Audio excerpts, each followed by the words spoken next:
Well, what's going on, everybody? Welcome back to My Social Life. This is the podcast where we teach you how to grow your social media by talking to the people that have actually done it. My guest today is Praveen, better known as the Flute Guy on all social media, and he's a classical Indian flute player that travels around the world playing the flute. Now, music has always been a passion of Praveen's, but before that, he studied at Oxford, and then he got a job working for Harvard, and then to follow that up, he worked for NASA. So he is a former NASA scientist. Oh, and on top of all that, he's only 23 years old, guys. Praveen is an extremely intelligent, extremely interesting individual, and I'm very, very happy with how our conversation turned out. And on top of that, this interview is a really special one for me because Praveen is the first person I've ever interviewed that doesn't live in Ottawa. So Praveen is from London, and how this interview came to be is his agency, Pia Media, saw a comment that I left on someone else's Instagram page, happened to come to my page, saw that I have a podcast, saw that my podcast was in Ottawa, and that Praveen was going to be in Ottawa within the next month. So it was just a super duper lucky chain of events that led to this interview happening, and they said that Praveen would probably be a really good person to get on my podcast. So I checked out Praveen's page, and sure enough, he has over 13,000 Instagram followers. But on top of that, he only had around just under 1,600 just over a year ago. So he's really grown pretty quickly on Instagram, especially now when people are saying it's even harder and harder to grow on Instagram because it's so saturated. He's grown quite a bit in the last year. He's currently averaging almost 1,600 new followers a month. So the total amount of followers he had just over a year ago, he's now averaging that same amount of increase every single month. It's super duper impressive, guys, and we're going to get into how he produces his content, what his best performing content is, how he manages all the different social media platforms, because Instagram's not his only platform, although it is his biggest. He also has a Facebook page with over 10,000 likes, and he has over 6,000 YouTube subscribers.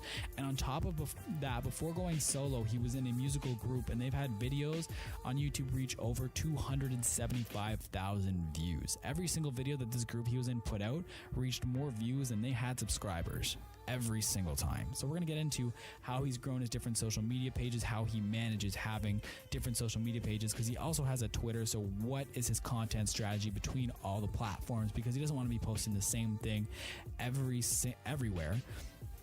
And we also talk about this concept of running directly at your fears. This is something that we talk about, that Praveen tries to do, because if something scares him, and he does it anyway, something good almost always comes out of it. It's a really profound thought and a really profound part of this conversation. I think it's a really important part, so I encourage you to listen closely to when he starts talking about that. But anyways, guys, enough rambling from me here. I'm so excited for you to hear this. As I said, this was a really, really cool episode for me to record. I mean, this is only the 9th episode, and I've already been reached out to by someone else to ask if their client could come on my podcast. And that was just super cool and unique for me. So I'm really, really excited for you to hear this. I hope you enjoy it. What's going on, everybody? Welcome back to My Social Life. This is the podcast where we teach you how to grow your social media by talking to the people that have actually done it. My guest today is Praveen. Am I saying that correctly? Yes, you are. Yeah. Praveen, the Flute Guy, and you're a traveling musician. You play the classical Indian flute all over the world. Yes, that's pretty much it. Yeah, awesome. Praveen has grown his Instagram to over 13,000 and his Facebook to over 10,000. So I'm going to kind of let you tell everyone a little bit about yourself. Well, first of all, thank you for having me, Jacob. That's my Great pleasure. to be here.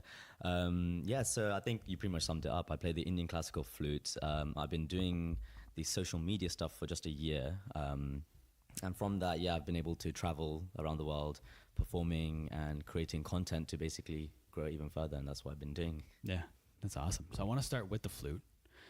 When did you start playing? So my father was an Indian classical flute player, and so when I was born, he kind of just forced it upon me.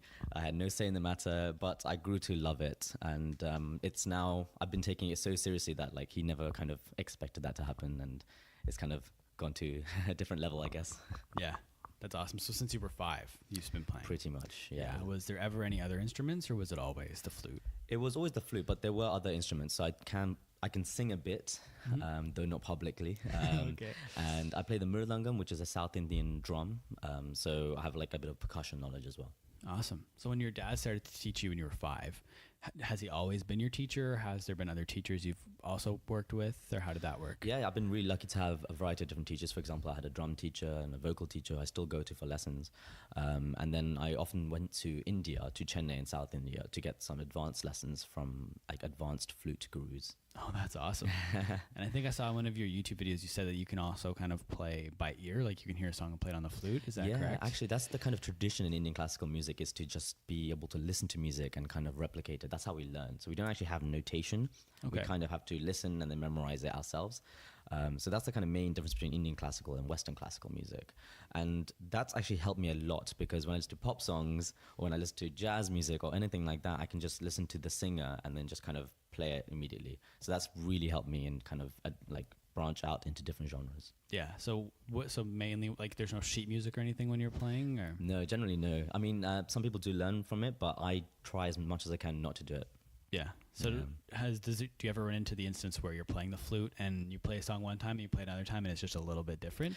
I mean, I think I kind of purposely make it different, actually. I kind of think that's a good thing, because every time someone hears me, like it's a different way I'm playing it. And another part of Indian classical music is that it's heavily improvised. So in fact, there's a lot of similarities between Indian classical music and jazz and blues, which people might not expect, but actually they're really similar in terms of just improvising, making it up and kind of just going with it. So I do a lot of that. Yeah, that's awesome. So you started playing when you were 5. When was your first live performance?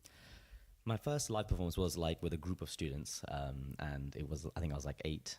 But then my first solo performance was when I was 9. And so I've always kind of just grew up with the stage, but I'm still, every time I go on stage, I'm still nervous. That will never go away. Yeah, it's like a really weird thing. Yeah.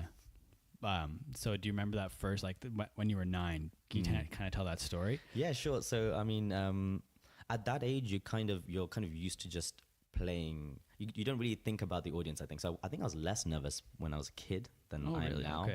Because you kind of just get on stage, just do what you have to do and then get up, right? So I just did that. But the crazy thing that happened was that after I finished playing, the organizers came up to me and gave me money, because it was a performance to be paid for, right? So like it was a solo concert. So that was the first time I was actually paid for a performance. And I was just thinking, wow, like this is incredible. Like it was just, I think it was like a £5 note. It was like nothing. But I was like, oh my God, like this is insane. I want to do this. So that might actually have been a pivotal moment in my career, actually, looking back. Yeah. So from that point, have you always been playing the flute, or was there ever a lapse, like where you didn't play for like a year or something? Or actually, there's never been a lapse. And I'm very lucky, actually, because so usually when people go to university, they kind of drop music and then they focus on their main degree and whatever that is, which is what I almost did. I practiced a lot less when I was at university, but the lucky thing is I met a lot of students who are musicians.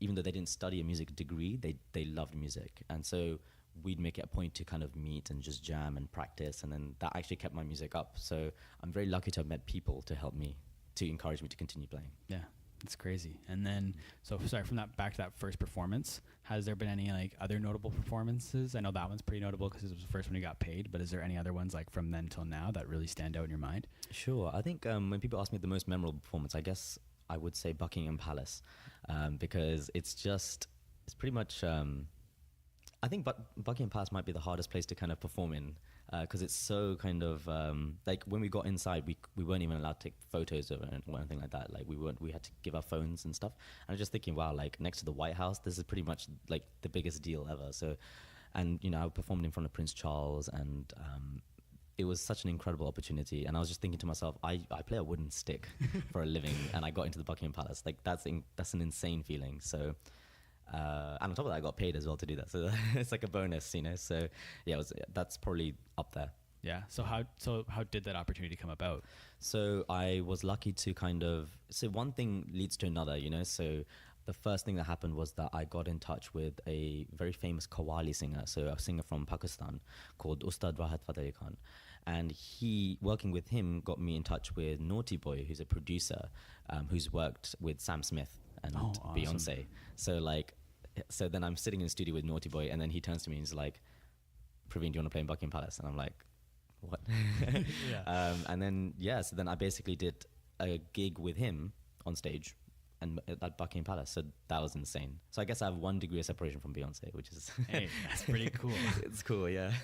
Yeah. So you talked about going to school, and was music your main degree when you went to college? It wasn't actually. So I studied biochemistry at university, and I kind of did it for 2 reasons. Like, one, I was interested in biochemistry. Like, for me, what is interesting about biochemistry is that I understand life at a fundamental level, like DNA and things like that. Like, it's actually really interesting to me.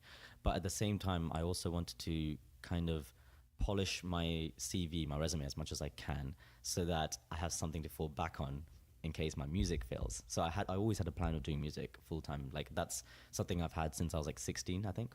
I wanted to drop out and do music, but my parents were like, no, like, get a degree and then we'll talk, So then I just did the degree.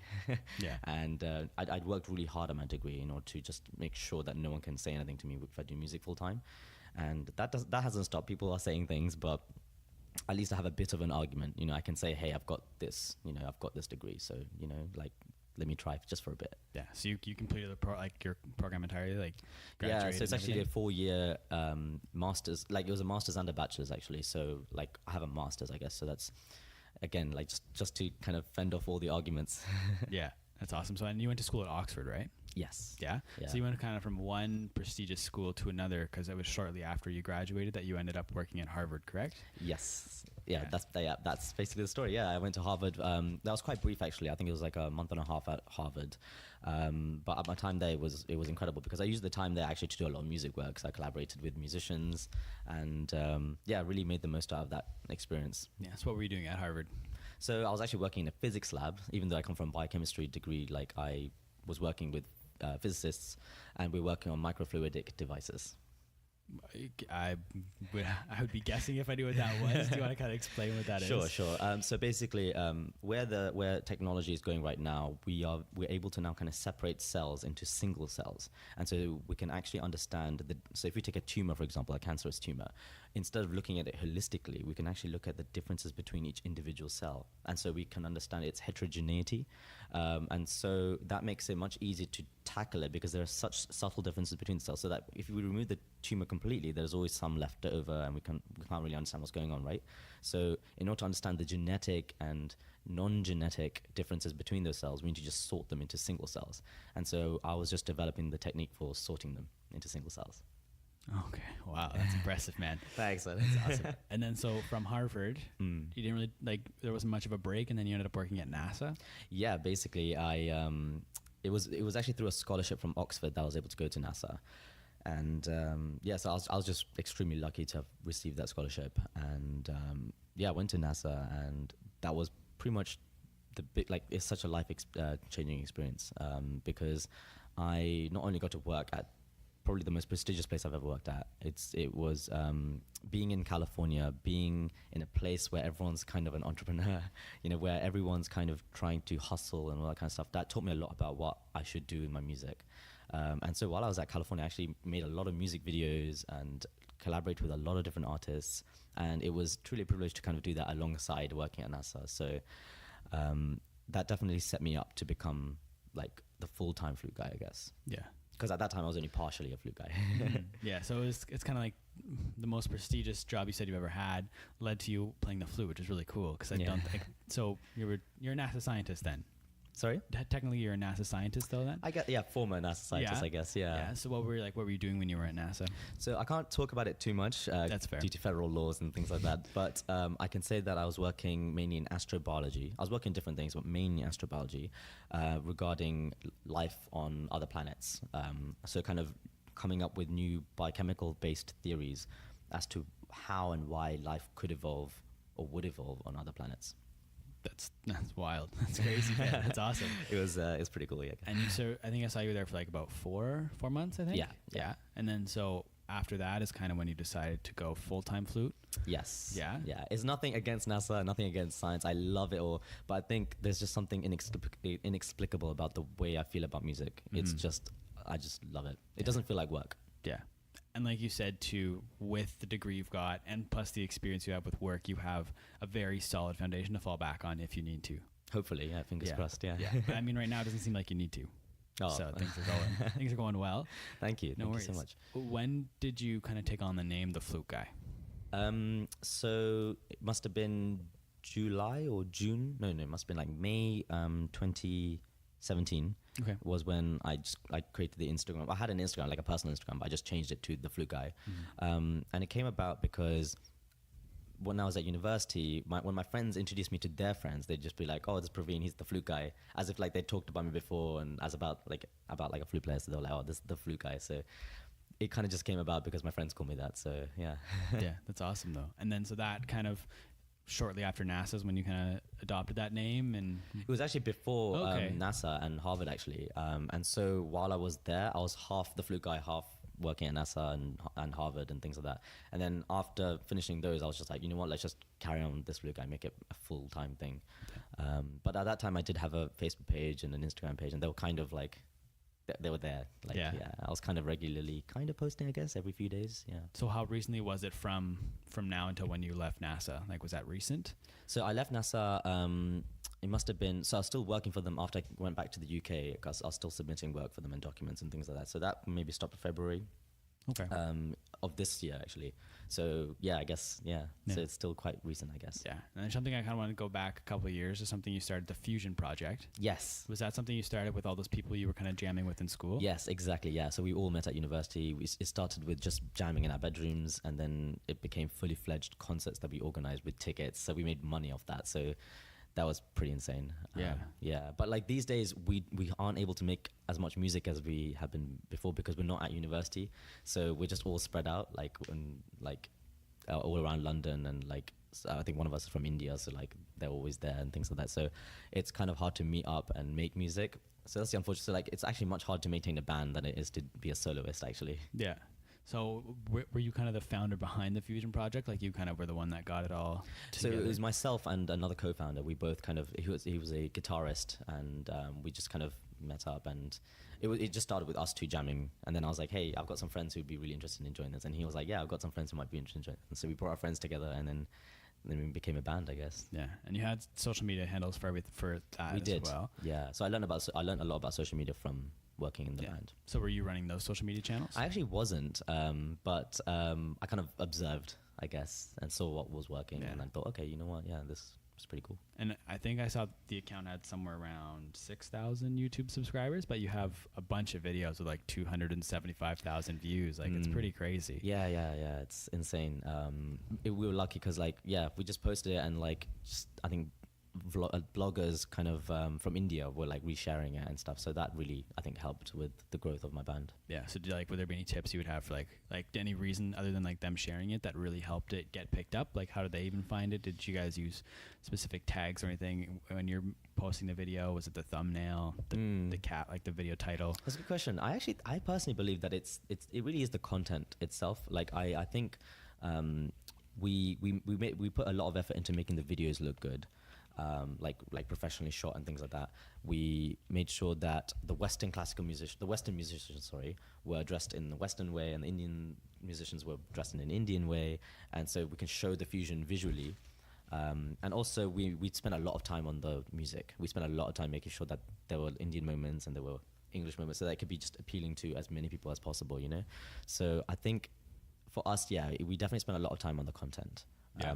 And that must have helped, I think. Yeah, that's fair. And yeah, because I think I looked in every single video is more views than you had subscribers. Wow. Which is pretty cool. Wow, that's insane. Yeah. Is there any reason you think that a lot of those views didn't translate to subscribers though? Like, again, like a video's like 100,000 views, 275,000 views, but only 6,000 subs. Yeah, I'm not really sure, to be honest. I guess, I mean, we also had a lot of views on Facebook, and I think on our Facebook page is probably bigger than our YouTube page. I think our Facebook page is like something like over 15,000 or something. So I think we focused a lot on Facebook, I think. And like when we posted something on Facebook, we'd shared the Facebook video on our personal pages. And I guess we had a lot of band members. I think at its highest point, we had like 10 band members. So it helped that there was a lot of people in the band anyway. And then we had a lot of people helping out anyway. So altogether, there must have been like 20 people involved in the production of a video. So that when we released it, immediately 20 people would share it. And so that initial growth, I think, definitely helped. I think there's a lot to be said for an initial growth or something, because I feel like Facebook and Instagram, the way they work, and YouTube even, like, if there's a lot of initial growth, that definitely, I think, helps just with the general growth during the entire time period. That's just a theory I just have. I don't know if it's true or not. Yeah. No, but so back to Facebook, because you said that was something you really worked on with the 15,000 likes on the page. Is that something you guys got through from sharing all your videos and stuff, like through all the people? Like, is that how you grew it to 15,000? Because I feel like Facebook's a hard one because there's not really a discoverability on it outside of shares. Yes, that's true. Yeah. I feel like maybe it might have been easier back in the day because this was probably back in 2014 or something like that. So it's definitely easier back then than it is now because I think the algorithm's definitely changed since then. But yeah, I think so. I remember my first video when we put it out, I shared the video to all my I messaged it to like friends I thought would be interested in something like that. So like dancers, for example, or other Indian classical musicians. So I remember doing that for the first video. I haven't done it since then, but I think, yeah, for the first video, because it was just like, oh, it's the first time I'm actually on the internet, which is pretty insane. So I remember doing that. I remember because I was also really proud of that. Like it was a really cool first video. It was a cover of an Ed Sheeran song, I See Fire. Really liked it. And yeah, so I think, yeah, kind of personally kind of messaging people helped. But I haven't done it since then because I don't want to spam people. Yeah, I hear you. And so do you think that because the band kind of not disbanded, but everyone kind of moved on from university, that's why you're really pursuing solo now? But if you'd all been closer together, would you think you'd have stuck with it and really tried to take it somewhere? Yeah, exactly. I mean, a lot of them now are kind of doing medicine and law full-time.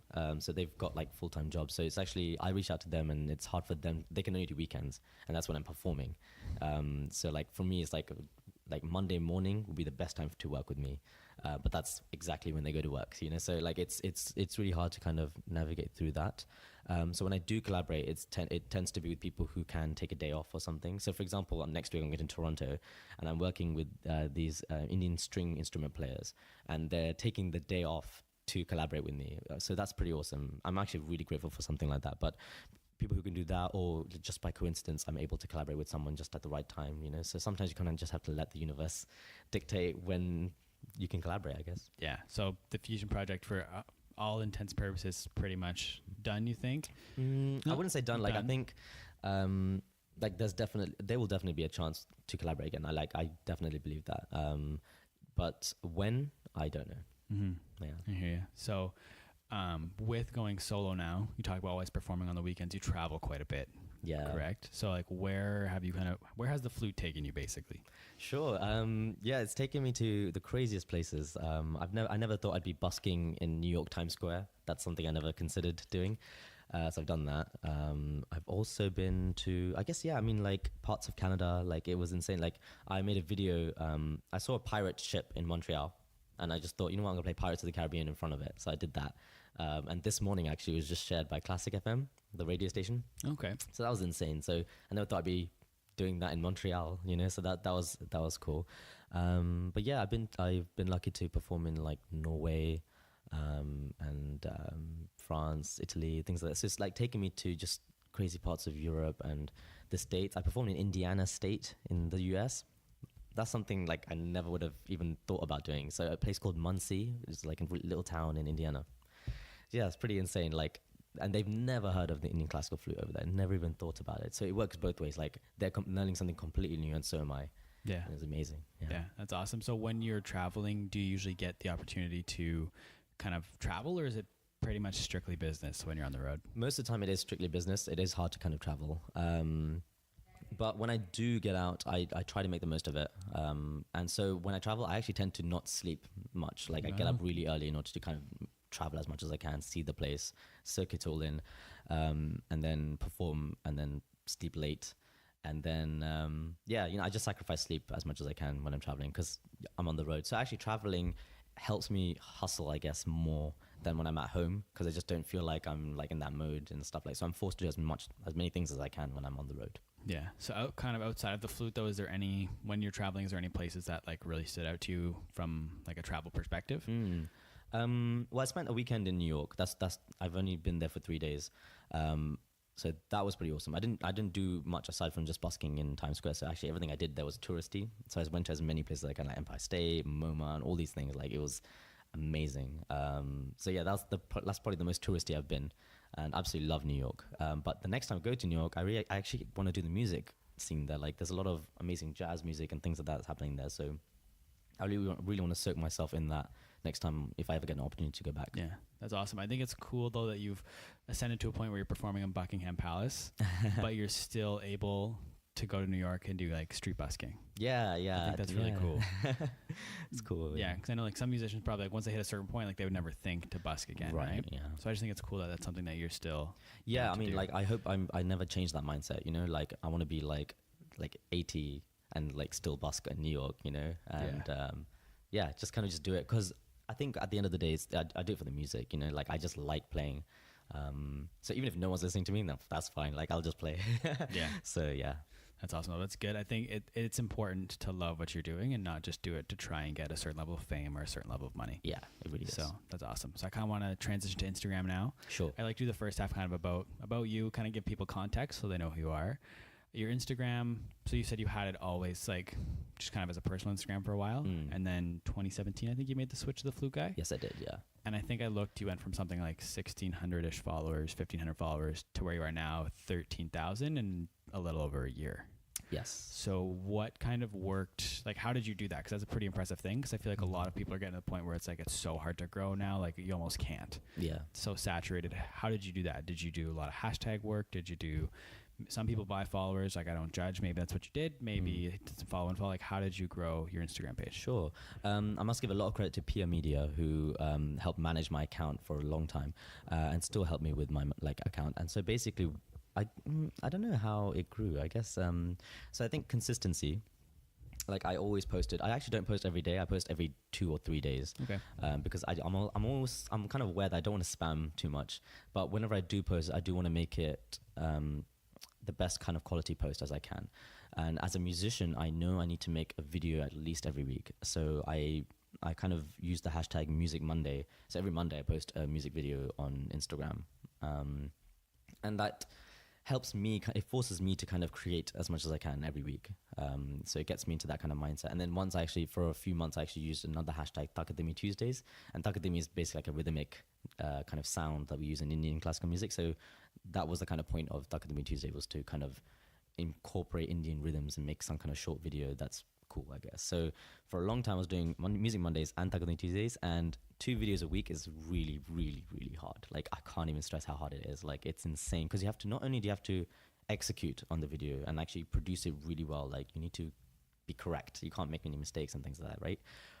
On top of that, you have to actually create. You have to be imaginative and think outside the box and make it interesting for the next week. You can't just make the same similar kind of idea every week. So that was probably the other thing, which is that I had to think about diversifying my content. So every week I had to make something different. So one week I'd make an a cappella video where I have multiple me's on one video, and then just kind of put them together, assimilate them, and have like an orchestral Flute Guy thing. So I made those videos. And then the next week I could make a video of me just playing in front of a pirate ship. And then the week after that would be a collaboration, I guess, with someone who I just met in Canada or something like that.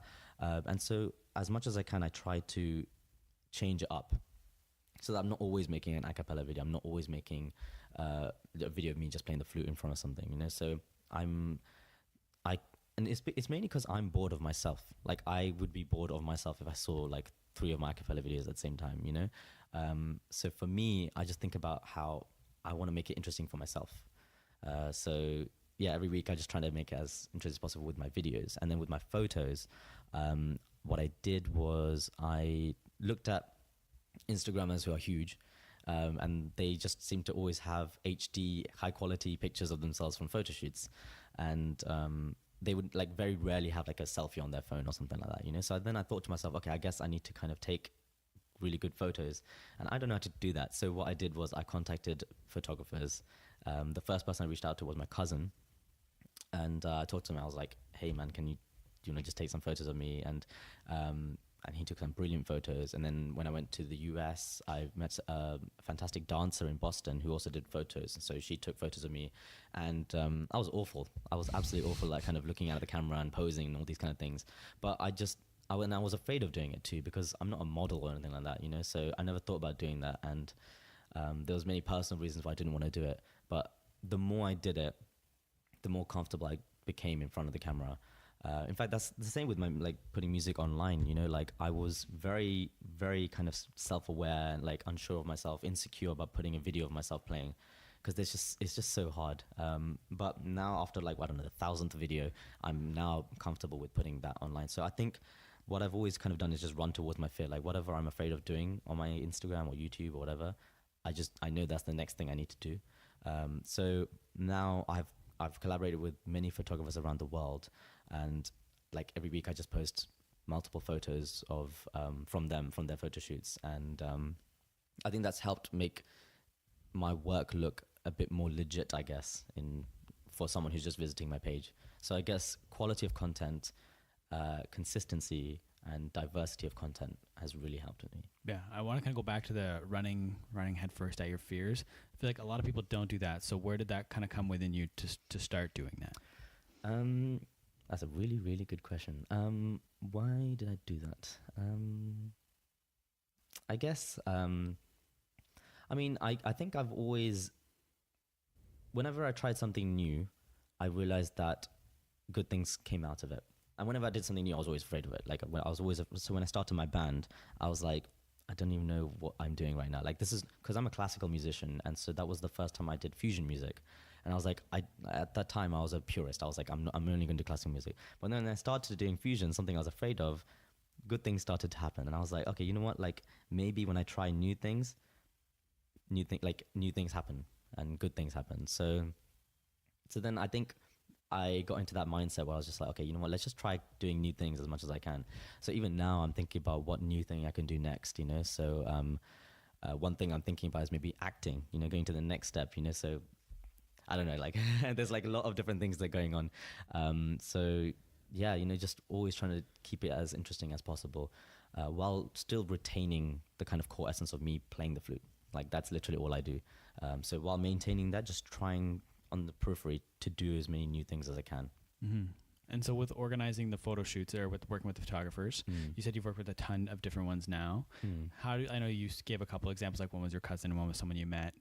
Have you ever kind of reached out to someone that you did know to be like, hey, yes. I'm in the air. How does that exchange usually go? Yeah. So like, all you need to do is just search the hashtag London photography, even in London, and like just look at a bunch of photos. And what I did was I looked at the photos and I looked at the kind of work that I think would work with me.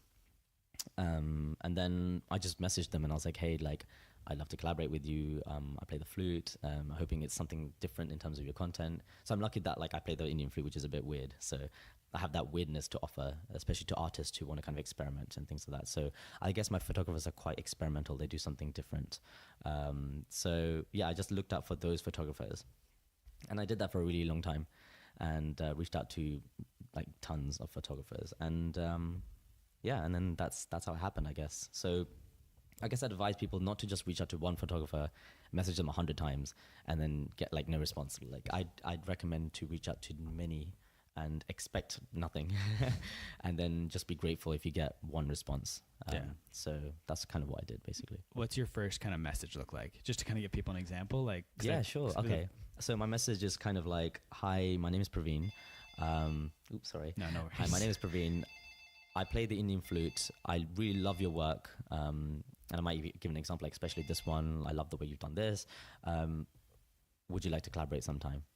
And that's basically it. Yeah, that's awesome. I try to keep it as short as possible as well. Yeah. Do you ever run into where they want to charge you for taking the photos? Yes, I do. And then if that happens, I'm just like, yeah, okay, maybe next time then. You know, so like, because at this point, I really just wanted to, at that point, I really wanted to just collaborate as much as I can. So luckily there were people who kind of just were like, yeah, like I want to grow as well. So let's work together. Yeah. So kind of like the value exchange there is you get pictures and then they get, is it like, do you promote their stuff? Or yes. Yeah. So every time I post a photo, I not only tag them in the caption, but tag them in the photo. So that like it's clearly seen. If you just tap the photo, you can just clearly see their tag. And on top of that, like if I get asked to interview for journals and newspapers, when I submit photos, I press them and tell them, hey, you need to credit the photographer. Here's their details, social media details, all that kind of stuff. So I definitely make sure that they get the credit that they deserve, especially because they've done it for free. You know, like definitely, and they've done amazing work, so they deserve it. Yeah. Do they send you edited pictures or do you get them unedited and then you edit them? They send me edited pictures because I'm awful at editing pictures. I don't know anything about photos. So yeah, I just leave it to their skills and expertise and I just put it up. Yeah. And you talked about being featured in like newspapers and stuff. How often does that happen? It happens maybe every month. I get a legit request, because you get requests like from all sorts of kind of people. But the legit ones happen like every month, I guess. Okay. And there's peak times and there's not peak times. So like, for example, if I post a video and it's gotten a lot of traction, then I get multiple requests in a day for like journals and things like that. So yeah, it really depends. But generally, I guess once a month. So when you're posting the photos and you're posting videos, what do you see that gets the most engagement? That's a really good question. I think generally photos get more engagement generally, but the best engagement posts are videos. Because some of the videos, I guess, they just happen to come at the right time, or they're unique conceptually. So I think one of my best videos is me playing alongside a Western classical flute player, like the metal flute. And that was probably one of the best videos I've made, I guess, in terms of engagement. Even though underneath it, like, there's all these photos that I posted, and then the videos come. So like generally photos work. And I think it's because, I don't know why photos kind of generally work better. I think, I guess my videos aren't HD. That might be something to do with it, and my photos are. I don't really know. And I guess videos generally also are landscape. And so I have a theory that like the more space it takes up on your screen, the more likely you're gonna like it. Your theory is correct. I think I saw somewhere too that like there was like you get more engagement on average if you have taken more space on the screen. Yeah. So that like the only thing, so I never tell photographers what to do or anything like that, because I want to let them be creative. You know, as a musician, I completely understand their need to be creative, but I always kind of advise them, like, as much as you can, take portraits so that it just takes up more space and you'll get more engagement from that. So that's like the one thing I say to photographers. Yeah. And so you talked about that video with playing with the Western flute.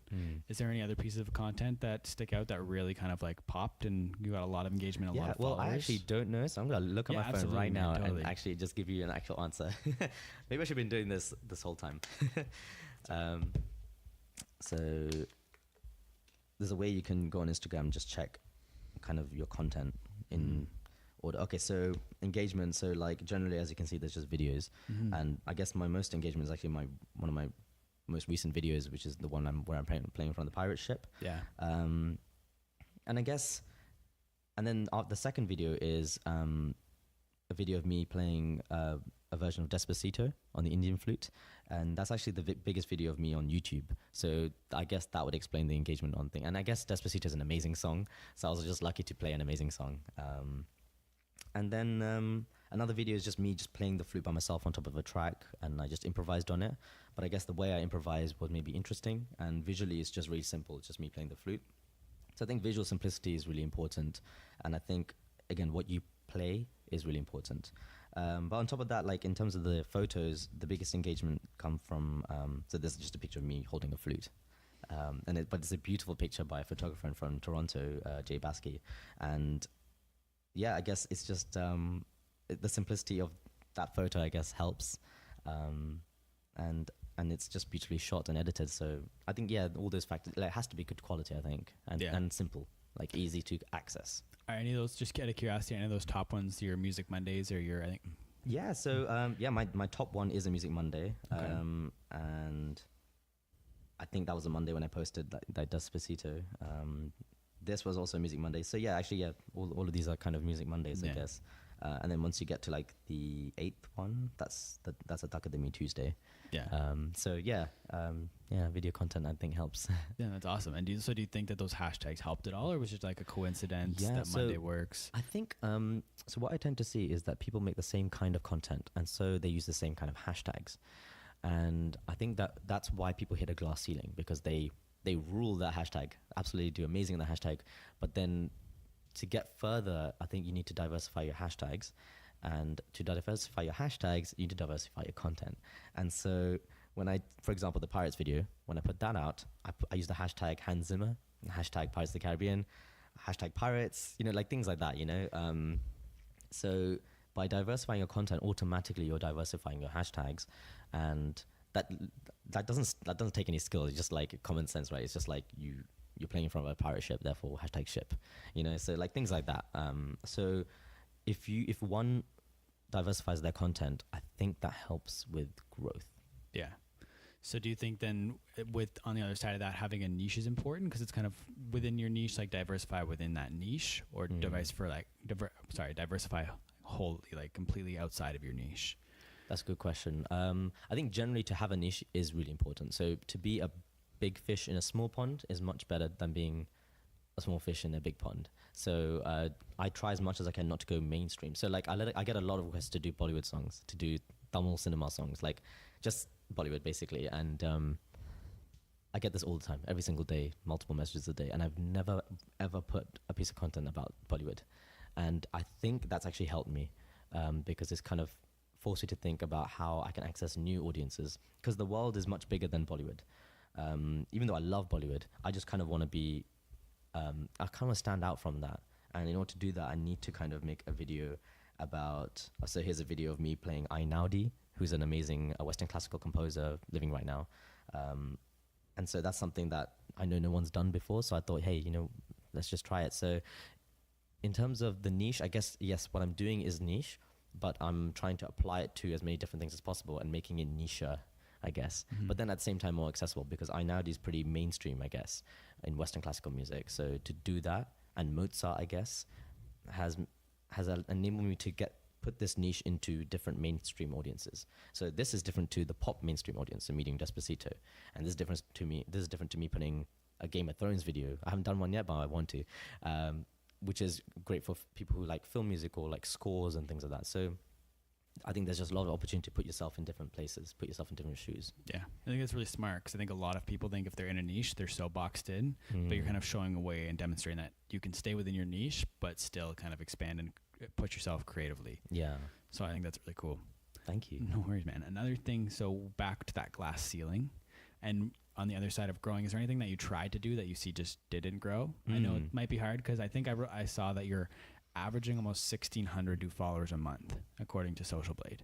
1,600 new followers a month on average is what Social Blade was saying. Wow. I think, okay. Averaging 1,590 a month was the number Social Blade gave me. So wow, might be hard to find something that wasn't helping you grow, but is there anything you can think of where you're trying and you just didn't see that it was just not working? I guess what we could do is just go scroll down engagement absolutely. Right to the bottom. For sure. Okay, I'm starting to see posts like that. So I guess generally when there's a post where my face is not in it, it's not because I look anything. It's just because my followers follow me as a person. So I need to put as much content of me as possible. So like if I put a post of like a poster of something and like I'm not at all in it, it's a poster of like a couple of Indian gods, which is amazing. Hindu gods, which is amazing. But that's not going to get the engagement because I'm not on it. So it's nothing to do with like how I look or anything. It's just because my followers follow me for that reason, and therefore I need to do that. So for example, it works the other way around as well. So if you're someone who likes poetry and you put poems and not your face, as soon as you put face, it might actually get less engagement than your poems because they follow you for the poems. I may be completely wrong here, but so that's something I learned, like put out content that people want to kind of see, I guess. And then like I see like selfies of me with various people, like that didn't do as well. And then here's a picture where I'm just really tiny, like in the corner over there. Even though it's a HD picture, it's landscape and it's just the lowest engagement. Like so, you can immediately see what works and what doesn't work. And as you scroll up, you can see more of me, like just more faces. So like it's pretty kind of self-explanatory what seems to work, I guess. So yeah, just like for me, it seems to be my like just showing me and portrait, HD, and it seems like there's a lot of photos down here. So like generally videos, I guess, also help. It's actually, no, I think a mixture of videos and photos to make it diverse as well. So yeah.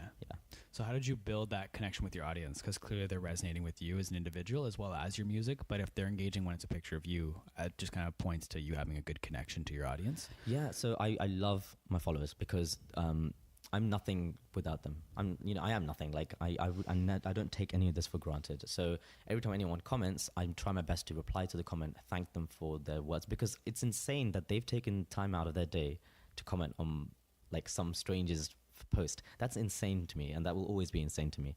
So I see a lot of people who don't reply to the comments. And I think it's kind of sad because like someone's actually like done that for you. Like it's nice to kind of reply.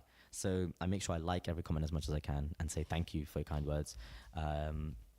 And just kind of be grateful. And also I reply to as many DMs as I can. So when people message me saying, hey, like you've made my day, I reply saying, I'm so glad I did. Like, thank you for telling me, and all these kind of things, you know? So it helps to kind of literally talk to your followers. Yeah. So you try to respond to pretty much as many comments and everything that you can. As many as I can. Yeah. And you've seen that really paid off though. And I think so. Yeah. Cause like, for example, I know I can name like 5 or 6, I can't properly name, but I know generally like 5 or 6 or no, like 5 to 10 followers who are the first to comment on my posts and stuff like that. And I'm just very grateful to them, for kind of always sticking there. And I know how long they've been following me. Like they've been following me for like the year, you know, so they've just been there since the beginning. And I'm very grateful for people like that to kind of just always stick with me. It's great to have that team, you know? Yeah. I definitely think that helps like with engaging with your audience because they engage back. Yeah. And I know you have a pretty high engagement rate as well. Again, I check Social Blade and everything. I think you're like over 12.5%, which is pretty high. Wow. Okay. So that's a really solid engagement. So how much is like a normal engagement? From what I understand, like people have different opinions. From what I've seen, 5% is a pretty good one, I think. And then like to be considered influencer might be 10%. I could be a little off with those numbers, but you're definitely on the higher end of what's considered a really good engagement rate. Wow. So I definitely think that you engaging with your audience is definitely paying off and they're engaging right back. Yeah. Okay. Which is cool. Yeah, I'll carry on then. Yeah, absolutely. So kind of back with your audience, how would you kind of describe your average follower? Like what is the type of person following you in your niche? Sure. So I think there's actually a section on Instagram that kind of shows you this. So literally, most of my followers are from India, and they're around 18 to 24 years old, and 62% are women. So I guess they're mainly female. And yeah, so I think that's the kind of market I seem to be accessing, I guess. Yeah. And so is your plan kind of moving forward to grow within, like with that market, or are you kind of looking to break into a different market? Like you said, most of your followers in India. Are you going to try and get more in London or more on the western side of the world? Like kind of what's your plan with that? That's a good question. I think from a business perspective, I think it makes sense to capitalize on the market that you're in. But I don't think I'm doing that. I think I'm doing the opposite. I'm trying to expand to new markets because the music is what's dictating my work, not the business. Not like I don't really look at these metrics and go by them. I go by the music I want to create. So that my music is actually kind of at odds with the business side of things. So my music is telling me, hey, make the Indian flute different, like put it into different things. So my music is telling me play Pirates of the Caribbean and I guess access the Western audience, even though according to the metrics, I should be capitalizing on the Indian audience I have. So I should be playing a Bollywood song, but I'm not. So I've just, I don't know, that's just something I've just done. Yeah. So I've just let the music dictate me. Yeah. So kind of what's that line then between what you want to do and what your audience wants to see? Is there something you walk, or you really just do, as you said, what the music wants? So I guess the rule I've always followed is like everything I put out, I want out. So like so it's just something I've always followed. So like every single post I put is something I like to do. So I guess I've never really kind of, in that sense, maybe I'm not listening to the audience because the audience is telling me play Bollywood songs and I'm not doing that. So I don't know if it's a good or bad thing actually. And I know it's at odds with me kind of engaging with my followers, but then the followers I guess I have are niche enough to kind of like the fact that I'm doing something different with the flute. So I think it's rewarding to do what you really want to do. And I think the bottom line is just really do what you want to do. And people who like it, be kind to them and like appreciate that they're there for you. So yeah, it's those things. Yeah, that's awesome. Not businessy at all. Yeah, no, I hear you. So with your like making your content, what's your posting process? Like from start to finish, like what gear do you use? How much time do you put into making your content and then even posting it? Because I feel like some people think posting a picture takes like 2 seconds, but like you have to think of a caption. You have to make sure it's a good caption, the hashtags you use, like kind of what's your process beginning to end? Yes, that's a really good question. So I'll talk about photos first. So with photos, the captions are really important because if you post a photo and it's just like any other photo, but your caption is, I just got married, that's going to do a lot better than any other photo that you've ever put. So like the caption really does matter. And with my captions, I try to use like emojis as much as I can. because it just makes you more personable. So that I tend to do that. I try to make them as short as possible. Like I don't do really long posts because that's just because when I see long posts, I just don't read it. Not because I don't care about the person or anything like that. It's just because I just don't have the time and my attention span is like the worst. So I always keep it as short as possible. I try to, if I'm making a video, or like, so for example, if I made a Q&A video, I post a photo on Instagram and then I direct them to my bio with the link on it. But the way I do it, for example, is I say tap the Flute Guy, so I tag myself, and then I say, then go to my link in bio, because then it makes it even easier for people to go to my link in bio. You know, it just really directs them. So I make sure I direct in my caption as well. So I think the marketing funnel, I guess, is what I implement. I always tell myself, yep, make sure you credit the photographer, and all of this takes planning because, for example, I know I need to make a YouTube video. Like I'm only just starting to do this, but I need to make a YouTube video with like tips or Q&A or whatever. And I want to make it every week. I want to try to get to that stage, and so I need to plan for the post on Instagram to be a photo that it comes at the same time as the YouTube video, and so I need to plan this every week. So I have my music Monday, and now I have like maybe Wednesday, I guess, or Thursday, I have to post a YouTube video and put a post on that corresponds to that. And so it does take a lot of planning. I have to plan the week out with posts and things like that. So like, for example, next week, I know what I need to post just generally. But then the caption, I kind of just do like maybe the day before or something like that. So yeah, it does actually take a while. And it's important too. Like it has rewarded me, like making that time and effort to do it. And you need to really choose the photo that goes with the caption. It really is important. So like, what's the best way to describe this? Okay, so if I'm doing a classical show, I will choose a photo where I look really classical. So if I'm like saying I'm performing, so this one is I'm thrilled to be performing in Norway for an Indian dance Arangetram, which is a type of Indian dance show. And so I decided not to go for a photo where I'm wearing a leather jacket, but a photo where I'm wearing an Indian dress. So it complements the caption. And so I think that's really important. Like it has to make sense.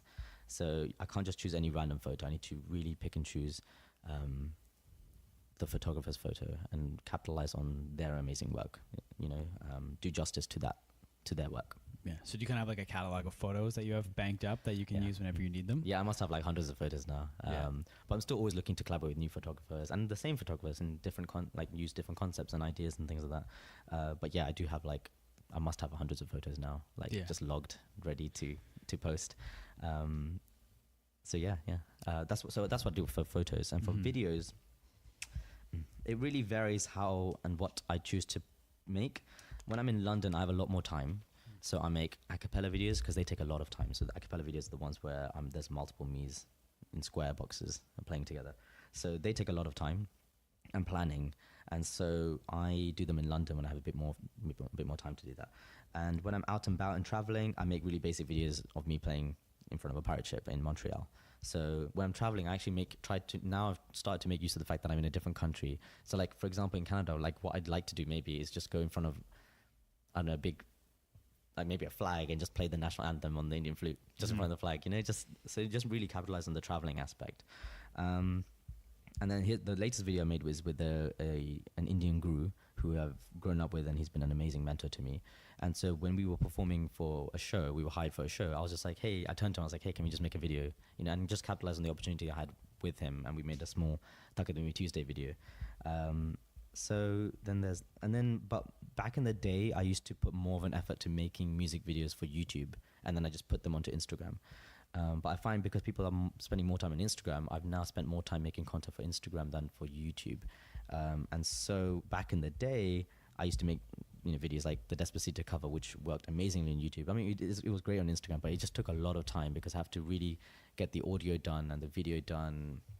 It just takes a long time. And something like this was made for YouTube, like my cover of New Rules with Melissa flutes, which is Western classical flute and Indian flute side by side. It just takes a lot of time. And I felt like in that time, I could have made like 3 posts or something on Instagram that would have worked really well on Instagram, I think. And also, again, the other drawback is that these are landscape, and it just seems all the kind of signs point to me just making more casual videos that just increase the engagement. It's like there's a video of me playing in front of a post box, and I played a childhood TV show called Postman Pat. I don't know if you have it here. I don't know. No? Okay, well. Maybe, like, I've never heard of it. Yeah, it's huge in Britain. And it's actually, I found it's people in Europe actually know it as well, which I didn't know. But it's a British children's TV show. I just decided to play it in front of a post box because it was World Post Day. So I just did that. And this took very little effort because I just had to learn the song and just play in front of it. Just get my mom to hold the camera. And that's basically it. So it was a lot less effort. So I've now tended to minimal effort, more posts, but still diverse. Like I had to think about what I was doing here. I had to plan this. But in terms of execution, is as little as possible, so that I can just have more time to make other pieces of content. So I think I've gone more towards quantity. But I had to kind of learn that process. Like, I don't think anyone should start by doing that. Well, maybe they should, I don't know. Because I know kind of both worlds now. And so if anyone wants to collaborate with me, I can also make high quality recordings and videos and send them over as well. So yeah. When you like film a video like that or the Pirates of the Caribbean one, is that just shot on a phone? It was.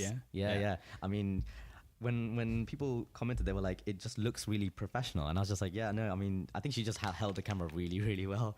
I need to thank her for that, actually. Like, it just seems, I don't know, it just seems very smooth, I guess. But she was literally just holding my phone and just, I told her, hey, just show the ship as much as you can, basically. And I had to do this in one take, actually, because I'm not sure if we were allowed to play there. I didn't ask anyone permission for that. So I'm not sure if we were allowed to, so I just had to do it in one take and then get out of there. Yeah, like in terms of concept, the concept is unique, but the execution is simple. So that's what I'm trying to tend towards nowadays. And that was kind of recently one of your most popular videos, right? That's one? Yeah. I think that's cool because I feel a lot of people stress about gear and what gear to use. And one of your most successful pieces of content was made with a phone, right? So I think that's something that people need to keep in the back of their heads, that the gear doesn't always matter. Sometimes, like you said, it's the content you're putting out. Exactly. I think concept is more important than execution these days. It just seems like that for me. Yeah. Is there a time of day that you like to post, or a day of the week? Because I know you have your Music Mondays and you're doing your YouTube stuff on Wednesdays. Is there a reason behind that? Like, have you found that you get more engagement at different times of the day, or is that just kind of what works best for your schedule? So Music Mondays I just kind of arbitrarily chose that. I don't even know if that's when my followers are there the most. But the reason I would post on Wednesday and Thursday after that Monday is because I don't want to post on Tuesday, ideally, because I don't want to spam. So I try to keep space at my content as much as possible. Although, like, everyone who's successful on social media tells me you should post every day. So maybe I'll get to that one day, but I just need to make sure I can keep the standards of my content the same as I expand to posting every single day. It's like franchising. Like, you need to make sure every McDonald's store reflects the quality of the first McDonald's store, so it's like that. Not store, restaurant, I guess. Yeah. So yeah. Cool. So with posting and everything, is there any apps you use, or is it all just through Instagram? Like, do you have any handy apps, like whether it be for Instagram, like feedback, or helping you make your content? Like, for examples, some that I have is like UNUM, so you can see your photo grid before you post. Or like one guy I know, this is a photography example, but it's called Photo Pills, and it just tells you where the sun's going to rise from, where the Milky Way in the sky will be at night. Like, is there any special little apps you use that kind of help you out? Or no, but maybe I should get these, actually. These sound awesome. I haven't actually, I'm just looking at my phone, I haven't actually got any apps that kind of thing. I think I downloaded a few, but I've never used them. Like, I downloaded Cut Story to make like longer stories, I think, but I've just never used it. Like, so I think I tried, but I've never done anything like that. The one that I've used though is Legend, which I've used to. So when I make a Music Monday or something, on my story I promote it, and the way I promote it is I don't just say Music Monday. I make like a video that says Music Monday. That's it. It's cool. It's not even like, yeah, like it doesn't take that much effort. It's like a really small, tiny app that just does that for free. Yeah. It really isn't that interesting. So I just put it on my story just to make it more fun. Of course, that's called Legend. It's called Legend, yeah. Yeah. From the iOS store. That's awesome. And then so like the Cut Story one, that's one that like would just, if you have like a 1-minute video, it cuts it up for you for Instagram? Yeah, for the stories, yeah. Okay. I mean, I just never used it though. Yeah. I think I went on YouTube, someone recommended that for stories because I kind of wanted to document my traveling on stories better, but I just have not gone around to doing that. Yeah, so I hear it. And I think now, I don't know, like I have an Android, you have an iPhone. I'm assuming it'd be on iPhone, but now Instagram lets you upload it and it breaks it up for you now. So if you have more, so because what I started doing is I've started like trying to document just my day, just like every day on my Instagram story. And just because, for example, if I'm able to get this podcast to some point where it has some form of like really good success, it would be cool to go back and watch when I'm first starting. It's like, I think I started around the 3rd or 4th episode. But now I've noticed that like if I'm talking, I'd have to talk for 15 seconds and stop, post, and then start talking again. But I can talk, and the circle just keeps going around and around, and just adds like a little one. So just a little. If you didn't know that, I just figured I did not know that. Yeah, so that's amazing. Thank you. Yeah, no worries, man. Just want to let you know. Kind of pivoting from Instagram to Facebook. You have over 10,000 followers likes on Facebook. Likes, I guess. Yeah, sorry. And then we kind of talked about the Fusion project hitting 15,000, but you ran this one to 10,000. What, like, any tips you have for that? Like, how did you kind of grow it to over 10K? So generally, I don't. So I kind of post the things I post on Instagram on Facebook, but I do a few things with those posts. So people kind of generally post on Instagram and then just click the button that kind of lets you post on Facebook simultaneously. I actually don't do that. I go on Facebook and post separately on Facebook, because I think there's a few things that doesn't work on Facebook. When I see a post on Facebook, when I see those @ symbols next to people's names and they're not like highlighted or like they're not in bold because there's no tag to that because it works on Instagram, not on Facebook, I think it's just, it looks like it's really messy. I agree. So when I post on Facebook, I don't put any of that. And I don't put any hashtags because I think that also makes it just look cluttered on Facebook. So I just take all of that off. And then the thing about Instagram is that I don't think you can, if you have like 3 sentences in your caption, you can't space them out. So on Facebook, I do space them out. So that's why I just post separately on Facebook. It's just a thing I do because I think it just looks neater as a post. And I think that works for Facebook and not on Instagram. Yeah. So that's one thing. After this, remind me about that. I'll show you how to space out your captions on Instagram. Really? Okay. Yeah. Just remind me that. Okay. Yeah. Also, I do need to know this. Yeah. I'm definitely beginning at all of this. I think that's what I do generally on Facebook, and it seems to have worked so far. I also know that, so on Facebook, I know that I have an older audience than I do on Instagram. So I know that even though they're also from India, I think they're just generally older. So I'm thinking like the uncles and aunties are like always on there. Like my parents, when they see my posts, they see it through Facebook, not on Instagram. So I find that really interesting. And so I make more of an effort to promote the content that might not work on Instagram, but might work on Facebook. So like I just make sure that they're there ready at the right times and all these kind of things. So Takademi Tuesdays, for example, works much better on Facebook than it does on Instagram. Okay. So as an example, the post where I'm wearing Indian clothes works a lot better on, actually, no, they seem to work on both platforms actually, but the posts where I'm wearing like a leather jacket don't do as well on Facebook as they do on Instagram. So there's a tendency to that older, it's just the audience is much older and it just works on Facebook. So I make sure of that. So with it being a different audience, how do people find your Facebook compared to like your Instagram? I think generally through the sharing of certain videos. So there's a video of me just in an Indian dress, just playing flute over a track. And that, I think it got like 50,000 views on Facebook, awesome. Which is cool. And I think it got shared onto various groups. So that helped. And these groups are like Indian classical groups. So I think that really helped. So I think just kind of making just being aware of the fact that the content that you make, that's more not Western, I guess, for me. And then it's just for older audiences, I guess. Sorry, that's what I meant. Older audiences just seems to be working better. So making sure those are posted at the right times and things like that, and really making sure it's there, I guess, I think it's cool that you're going after Facebook, because I feel like a lot of people, it's the forgotten platform. It is. I feel like, and I think out of all the guests I've had so far, you have the biggest Facebook. Oh, no page. way. Yeah. Okay, wow. So I think it's cool that you're still going after it, even though, because a lot of people, it's an older audience, but that older audience is working for you, right? So I feel like it still exists, yeah. And I think Facebook is here to stay as well, so I think it does help, yeah. Yeah, and then shifting to another social media platform, YouTube, I consider it social media. You have a YouTube as well. I think you try to post once a week, it looks like. Yeah. Yeah. Do you have any plans for your YouTube? I think you're sitting around 3.5 thousand subs. Yeah. I'm definitely thinking about YouTube.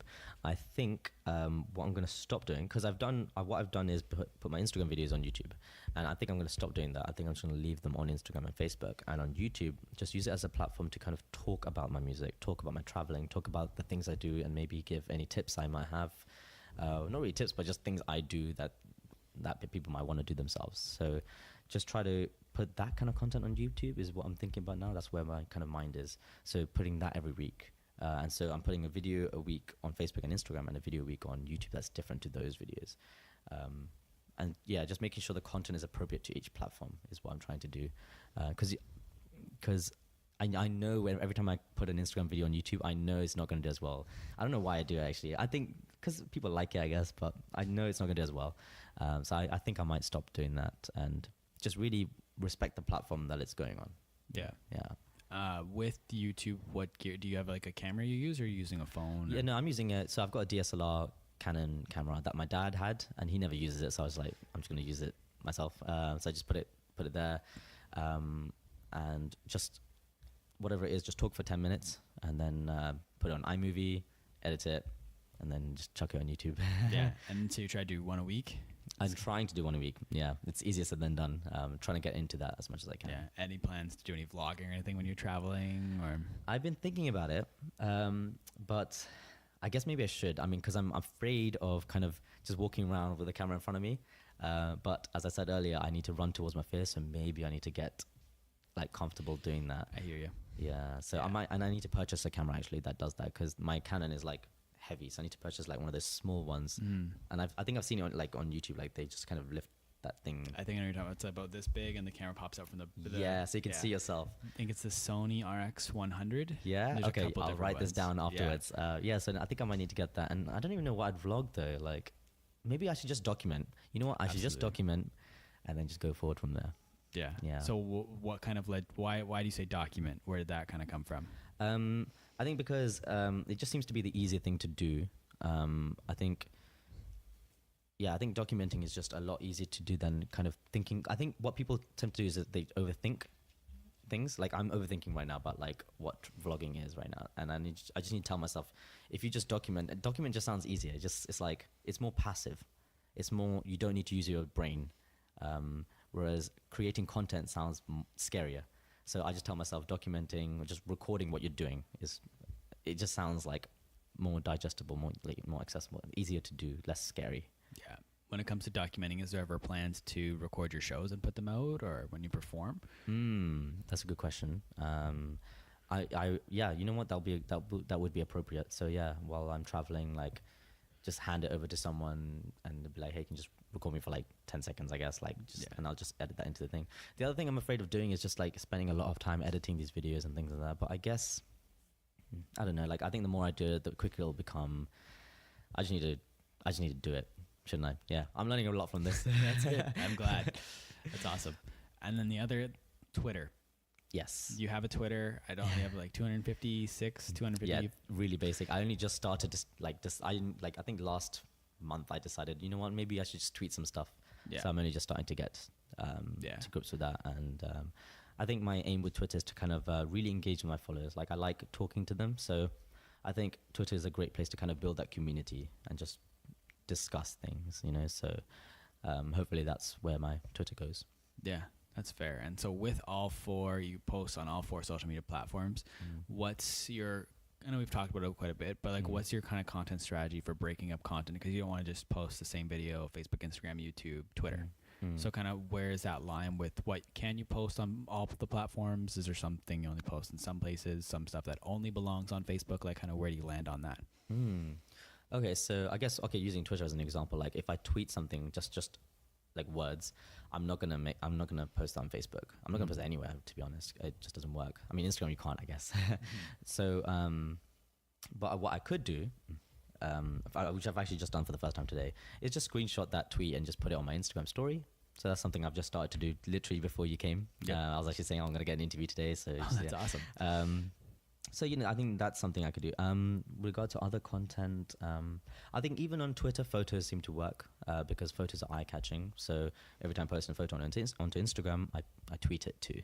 But I take away a lot of the ads, I guess, because not many people use Twitter, I think, compared to Instagram. So a lot of those ads don't even translate to Twitter. And sometimes it's a different handle, right? It's not as a different handle. Yeah, exactly. And so I think the one major thing I do is that with YouTube, with the Q&A videos and the tips and things like that, I'm not going to actually take a segment of those videos and put it on Instagram or Facebook. I'm just going to put a photo on Instagram, Facebook, and then refer people to the YouTube video. And that's mainly because I think the engagement's low. I've tried it and I think the engagement's a bit low. People don't seem to be responding to those as much. So I think, and also it helps to direct people to the YouTube video. So those are the kind of two main reasons. So really make sure my YouTube is just a bank of all the kind of things I do other than the flute. Although every now and then I guess I'll put a music video out. And then my Instagram will be a repository of everything. So all my photos and the small videos I make. And then the photos will be directing people to the YouTube. And then my Facebook will just reflect the Instagram. It'll just be cleaner, I guess, in terms of posts. It will just have fewer, won't have hashtags, and it won't have as many ads and things like that. So that's where I am right now. Yeah. So that sounds like you're a busy guy. Why do you post on all four platforms? And why don't you kind of double down double down on Instagram or Facebook or YouTube because you see it's working? What's the motivation behind posting everywhere? That's a really good question. I think it's because I respect the idea that my audience, my followers and my audience, they constitute people who are different to me, and they might not use Instagram. Some of them will use Twitter a lot, and I think it would make their day, or it would make them happier a little bit if I tweeted something. And so that's my main motivation, I think. It's just people are different to me, and so I need to respect that and try to engage with them in different ways as much as possible. And I also believe that regardless of everything, I think Twitter will still be around. I think it will still be used. It definitely has its place in the social media platforms, and Facebook is definitely going to stick around. So I definitely want to continue doing the Facebook thing. Even though, I think young people seem to kind of just think everything's on Instagram, and it is with young people, and it's just there is a whole world out there. I always think there's a whole world out there, away from all of this, be it in my Indian classical music or be it in the social media platforms I use. So kind of sticking to that principle as much as I can. Yeah. In all areas of life, I guess. That's fair. And then so this kind of isn't exactly platform specific, but I saw it on Facebook was you were doing a live stream. I think it might have even been yesterday. Yeah. It was really recent. I just decided that's the first time I ever live streamed, actually. Oh, really? Okay. So I just decided to do that. So what I did actually was I went on Instagram, went live on Instagram, and then I told my followers, all right, I'm going to go live on Facebook now. So catch me there. So that was my way of actually directing my Instagram followers to my Facebook, or maybe making them aware of it, because I feel like maybe people on Instagram might not even know that I have a Facebook. Maybe, I don't know. So it's just my way of being go to Facebook. Oh, here I have a Facebook. Go to it, and then I've never been live on Facebook before, so it's just something new that I wanted to try, see where it goes, and I actually I was very surprised by the result. It seemed like a lot of people were engaging with it. It was insane. I think at any one time there was 50 or 60 people on that live. So I was just you know what, I should do this more, I think. And people liked it. People commented really nice things, and I was just okay, you know what, it means a lot to them that I do this, so I might do that more often. And then my page also had a lot of new likes and followers and things like that as a result. So I think that was partly due to the fact that I went live, and also partly due to the fact that I directed people from the Instagram. So yeah, maybe one day I might go live on Facebook first and then say I'm gonna go to Instagram now, catch me there, so yeah, just trying different new things out, seeing what works, what sticks. I think it's always about testing and learning. Absolutely. What do you talk about in your live streams? What was the That's a good question. Yeah, so I always have my flutes on me, because a lot of people just say, hey, play this. So I'm like, okay, I'll play it. But I also encourage my listeners, watchers, to kind of ask me questions and stuff like that. What do you want to know? I'll answer it live for you. And then whenever someone says, hey, I'm just hey, and I say their username, I think it makes them, it makes their day to kind of just say their names, call them out, Absolutely. And I'm also like, how's your day going? Like, where are you from? Like, where are you messaging from? And like, I get comments like, oh, I'm from Brazil. And I'm like, wow, that's insane, So hello, Brazil, So try to find out about them as much as they are about me, and really kind of create that community. I don't know if you can go live on Twitter. Is that a thing? Yes, you can. Yeah? Yeah. You know what? I might do that. Yeah. I think it's through Periscope. So there's a way to go live on Twitter, I've seen. Okay. So, yeah. Okay, yeah. Like, it makes sense with the idea of just kind of community building. So I might go live on Instagram one day and be like, all right, I'm going to go on Twitter and go live there. So join me there and see what happens, Yeah. And maybe someone who's huge on Instagram might think of doing that to kind of, if they don't have a Facebook page, that might be a great way to kickstart your Facebook page, maybe. Yeah. That's awesome. And then just other platforms that I wanted to get your opinion on, see if you're using them or not. Instagram TV and Snapchat. Are you doing anything with either of those? So Instagram TV, I have put content out there. And actually, I think like last week, I just went on it to kind of see how it's doing. And it seemed to be doing okay, I think. But I don't know. I don't know how well people are engaging with it. No one's really talking about it these days. So I just like neither young people nor older people are talking about it. So I don't know.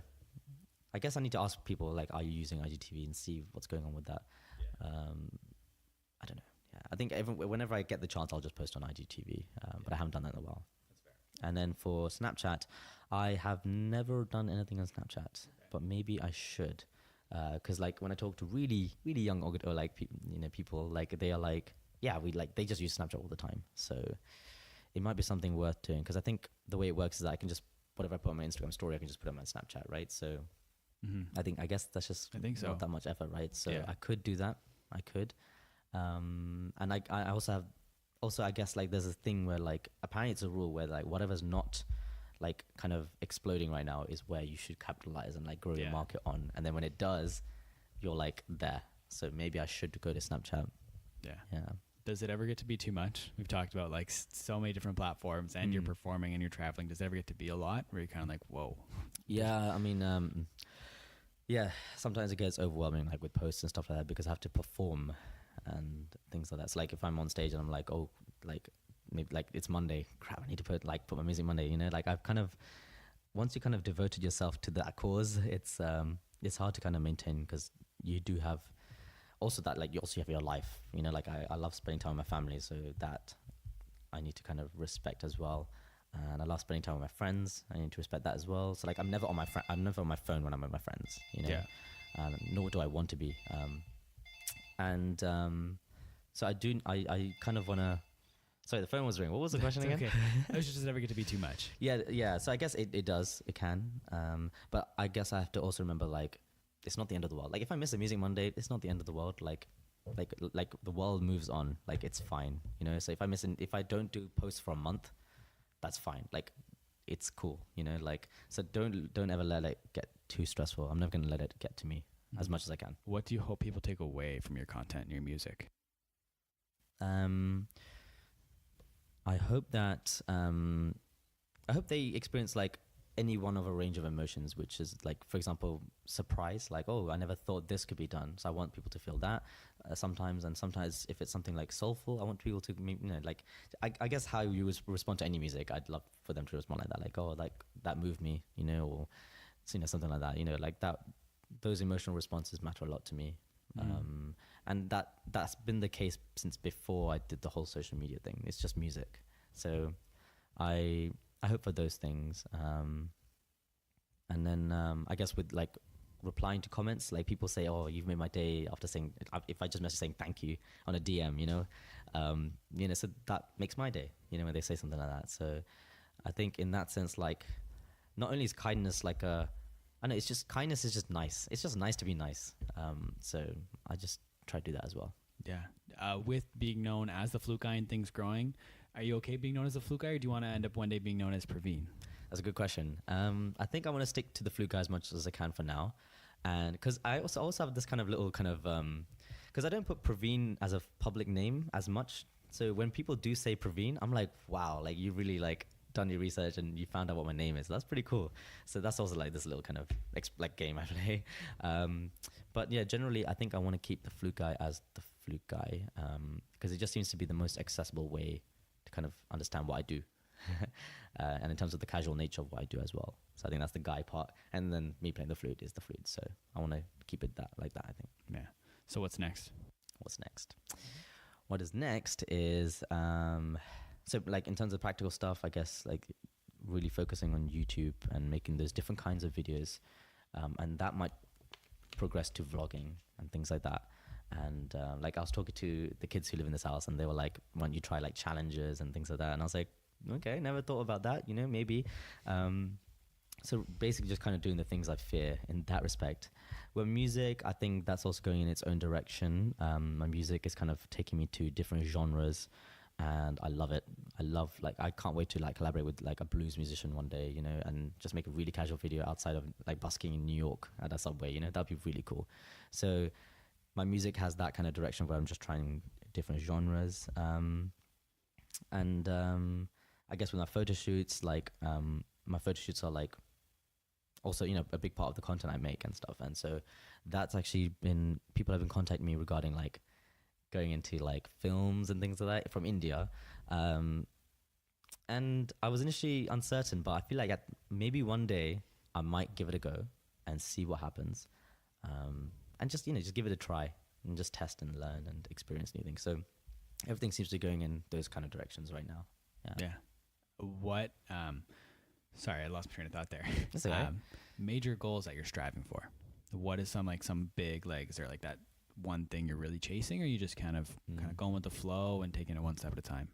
I'm definitely taking it one step at a time, but there are some ramifications, I guess, or things that I guess kind of spiral out from what I'm doing. I've already seen like a bit of that from what I've been doing, and these things are like, for example, when I work with Classic FM, I realized that what I'm doing is representing Indian music for them. So what I've started to realize is that not only am I just playing Indian music, I'm actually representing the music of India, which is starting to become like more of a thing as I carry on what I'm doing. So that's huge for me. And then I realized, like, if I carry on doing this, like, it might get to a point where, like, I represent, like, the bridging of cultures. Because that's what I'm doing every day. Like, every time when I play Pirates of the Caribbean, what I'm doing is bringing India to Hollywood, you know? So I guess the larger picture is just bringing cultures together and showing that there's, like, no boundaries between these things, you know? And that scares me. So I don't think about that too much. I do take it one step at a time, but that's, I guess, the kind of bigger picture of what I'm trying to accomplish. Yeah, that's awesome. So before we wrap up, are you cool if we do like a little Q&A? Just kind of like, I feel like we got to know you, that we talked about social media. I like to finish with just like getting to know you on a non-large scale, like on a pretty not personal scale, but get to know Praveen. Yeah, exactly. Sure. Yeah, is that cool? Yeah. Perfect. So I used to call it rapid fire. So, but when I say that, people would think fast answers, fast questions. You don't have to give fast answers if you don't want to. Like if you want to expand on anything, you totally can. But first question is, what's a show you're binging on Netflix right now? Or not Netflix in particular, just what show are you binging? Well, I've binged Better Call Saul. I'm just waiting for the 5th season to come out now. So yeah, I'm on that. Yeah, so did you watch Breaking Bad before that then? Oh yeah. Yeah? Yeah. It's a good show. It is. Yeah. What's your favorite app that's not Facebook, Instagram, or Twitter? Okay, let me just check. Everyone has to check. No worries. I guess WhatsApp doesn't count, right? I think it does. It does? Yeah, okay, yeah.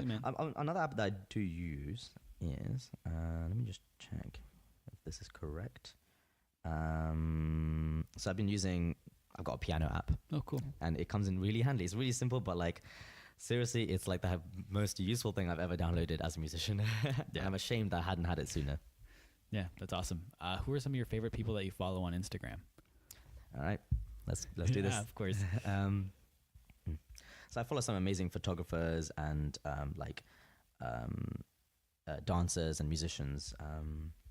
But I guess people who I don't know, I guess, is the kind of question. So there's a instrument called That Viola Kid. I actually didn't know that. I didn't know about him before I made the Flute Guy. So it just so happens that I'm the Flute Guy and he's That Viola Kid. But I love his work, and I love that when I message him, he replies. You know, like this is like last year. So I learned that he really engages with his audience. You know, he really cares about all that kind of stuff. And he recently just got verified like a couple of days ago. So I messaged him like, that's insane. Like I feel genuinely happy that he had that. And he made a really emotional kind of story about it, and like how like the day before he didn't feel anything was happening, and then the next day he got verified. So you never know, don't give up and all that kind of stuff. So super influential for me. Like I've been following him for a long time. So you know what? I'm gonna stick with that rather than going scrolling down. I love that Viola kid. Yeah. Are there any YouTubers that you really like to watch? Really good question again. So there's a guy who I've collaborated with called Mahesh Bhargavan, and he's the guy who I worked with for my Despacito cover. So that was actually on his channel. I love his work. Absolutely. I've always been a fan of him. Mm-hmm. So yeah. Yeah. What music are you listening to right now? Right now, I listen to. It always varies because of the nature of my work. But right now, I'm actually listening to Tamil cinema music because that's something I don't actually do. I know very little compared to most people actually from the South part of India. So Tamil cinema is like the language Tamil, and then the film music of that. So I'm actually starting to listen to that a bit more. But before that, like pop music, just chart music, and I love hip hop. Yeah. Do you listen to any podcasts? I don't actually, no, but I want to get into it and also put stuff on podcasts as well. So yeah, I want to get into that. That reminds me, I think did you have a podcast briefly on Anchor? I think I saw. Oh, really? Okay, yeah, that was actually seen. Okay. Yeah, you were but you post, like, it wasn't like you talking, like you post your music. I post my music, yeah. As a podcast and not as like an audio. There's like a music track. Yeah, What was it kind of, was it you just trying something new? I was trying something new, yeah. That's fair, because I think I found it on Spotify. Oh, really? Yeah. Okay. Yeah, so that maybe tells you something. Yeah. So, because I just did a quick little search to see if you're posting music or not on Spotify or anything, or is there plans to post on Spotify? There are. You know what? And that's actually one of the other things. Like I want to, because I have a lot of original music. I just haven't put that out. So I think what I want to do is make videos for them, and then when I release it on all the video platforms, and then say, if you want the audio, it's available on Spotify and iTunes and whatever. Yeah. So that's what I want to do next, actually. Yeah. And so that's reminding me of a question I totally forgot to ask. How do you record all your audio and your music? Sure, it varies. So like with the really casual Instagram videos, it's on my phone.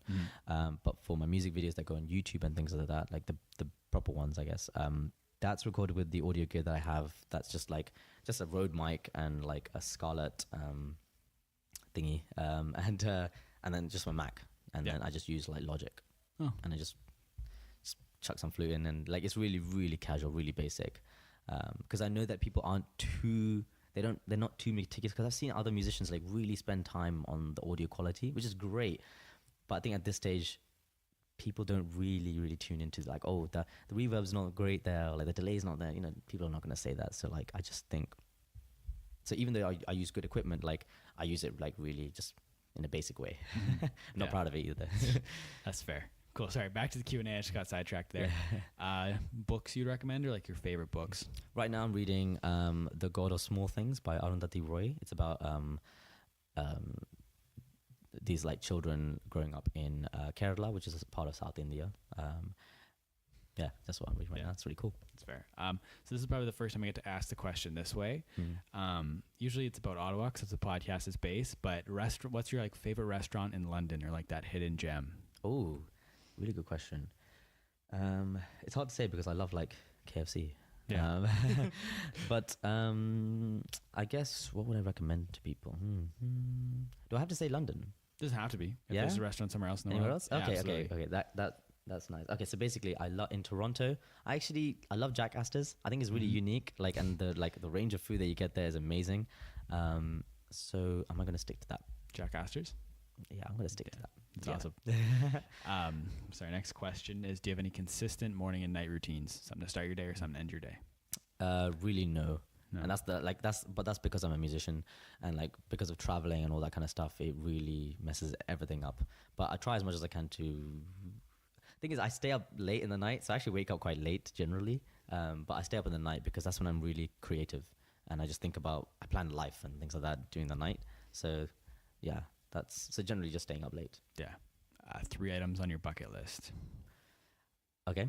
I'm a huge traveler, so just like the travel thing, but I think everyone says that. I really don't know.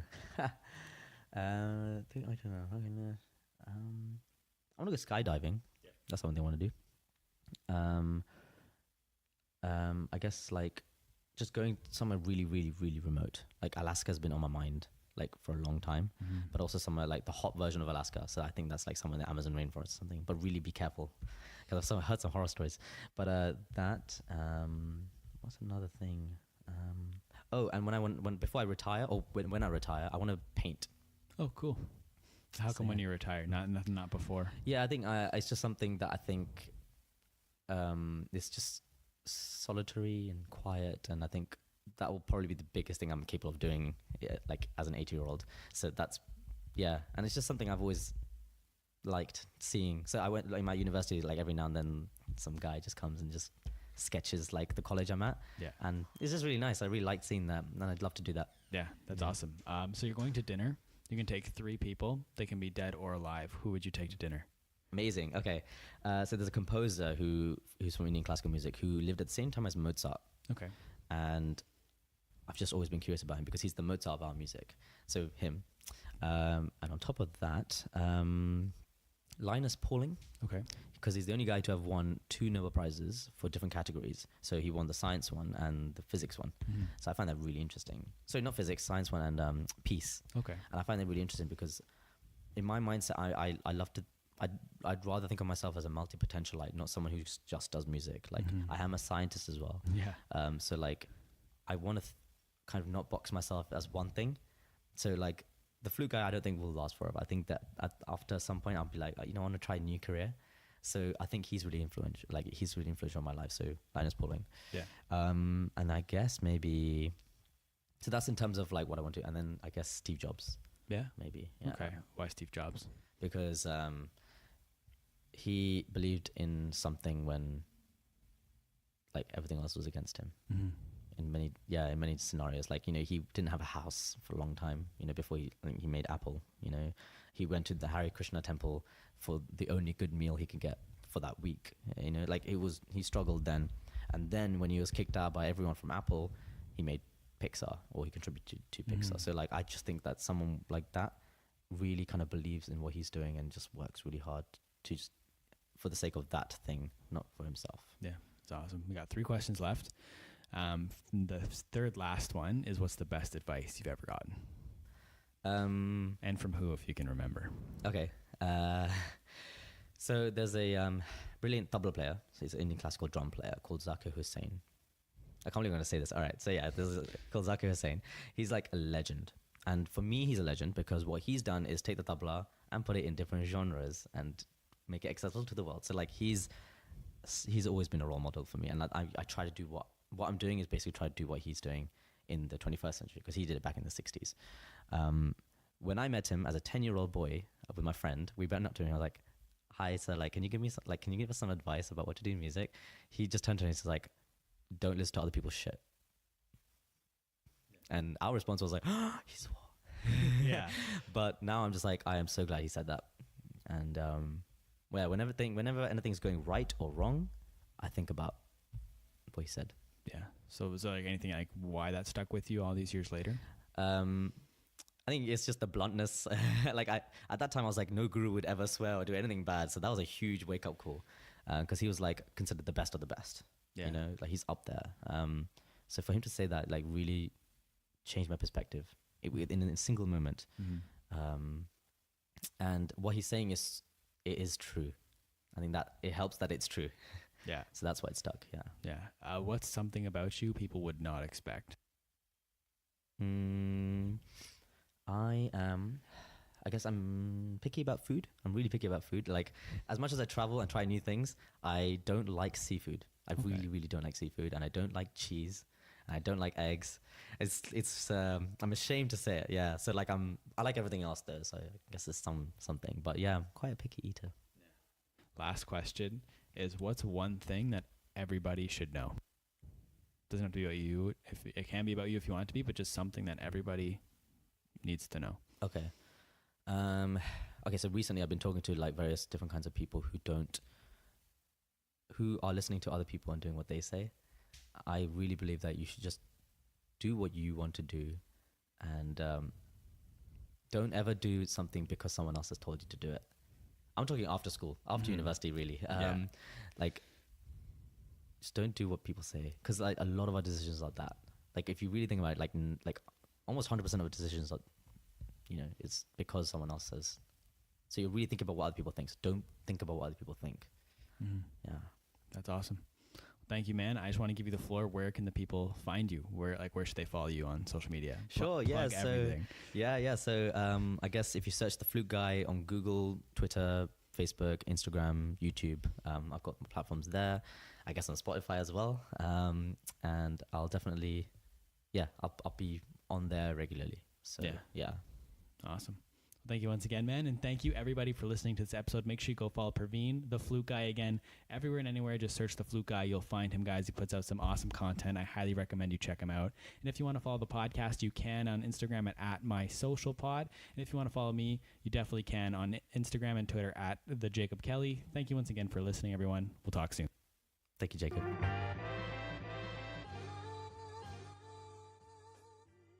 Thank you once again for listening to this episode of My Social Life. As always, whether you've listened the entire way through or you've only listened to bits and pieces, I really appreciate you taking the time to check this out. If you guys could do me one quick favor, I'd really appreciate it if you guys went and followed Praveen on Instagram. Again, he's at @the_flute_guy.